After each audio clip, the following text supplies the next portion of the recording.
আউযুবিল্লাহি মিনাশ শাইতানির রাজিম বিসমিল্লাহির রহমানির রহিম।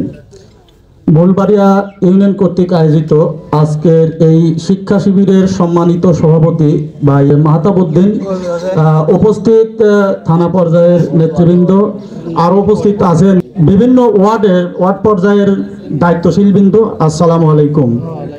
এখানে তিনটা প্রশ্নের কথা উল্লেখ করেছেন। এক নম্বর হচ্ছে আমরা কেন জামাত ইসলাম করব, দুই নম্বর হচ্ছে কিভাবে ইউনিট চালাবো, তারপর তিন নম্বরে আজকের শিক্ষা শিবির থেকে আমরা কি শিখলাম। তো এই তিনটা টপিকস এর মধ্যে এক নম্বর হচ্ছে আমরা কেন জামাত ইসলাম করব।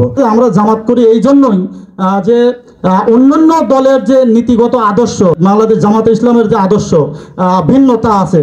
আমি দেখেছি যে যারা বিএনপি করে, যারা আওয়ামী লীগ করে, তাদের নীতি আদর্শ হচ্ছে, যারা বিএনপি করে তাদের নীতি আদর্শ হচ্ছে শহীদ জিয়ার আদর্শ, যারা আওয়ামী লীগ করে তাদের আদর্শ হচ্ছে বঙ্গবন্ধু শেখ মুজিবুর রহমান, তাদের আদর্শকে বুকে লালন করে। আর আমরা জামাত ইসলামী করি এই জন্যই যে আমাদেরকে যেহেতু একদিন মরতে হবে, আমরা ইকামতের দিন আল্লাহ রসুল যে শিখিয়ে দিয়েছেন যে ইকামতের দিন হচ্ছে ফরজ, অন্যান্য নামাজ রোজা হজ জাকাত যেমন ফরজ, তেমনি ইকামতের দিন কায়েম করা দুনিয়ার বুকে ফরজ। সেই হিসাবে ইকামতের দিনকে প্রতিষ্ঠিত করার জন্যই আমরা আসলে এই জামাত ইসলামী করি।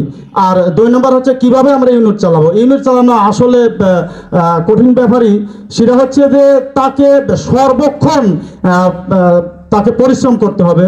তার ভিতরে হচ্ছে যোগাযোগের বিষয়টা এক নম্বর, যে যোগাযোগ ওতপ্রোতভাবে যোগাযোগটা বাড়াইতে হবে। যোগাযোগ যদি আমরা সঠিকভাবে না করি তাহলে ইউনিট কোনো ক্রমেই চলা সম্ভব না।